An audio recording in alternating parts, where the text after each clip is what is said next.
Happy Tulip Tuesday. This is the day we share timely tips for the Tulip Bunch.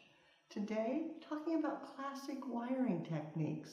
We teach it in basic floral design, review it in advanced floral design, and obviously in all the wedding classes. But today, let's just summarize. There's a few techniques. One is for a flat-faced flower. One is for a flower that has a nice long calyx. One that's for a heavier flower with a calyx, like the rose.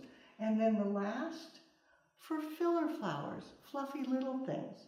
Let's start with the filler flowers, the fluffy little. With those, you just want to take your wire and you clutch it. So you hold it with your finger and you wrap above your hand and then bend it straight down. So you're tying it together with the wire. For the long calyx, pierce straight through, go through about an inch or two, and then bend it straight down. So then you've got the two wires coming down, ready to be taped. For the heavier calyx, you do that same pierce going straight through the hip, then repeat that, crossing over, so you do a double pierce, then bend it straight down, and you're ready to do your taping. Lastly, the flat-faced flower, give it a hairpin.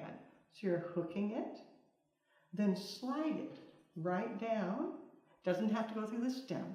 Slide it through the center, continue with the second, then pull it till it just disappears. Now you know, pierce, cross pierce, clutch, and hairpin. That's how the pros do it.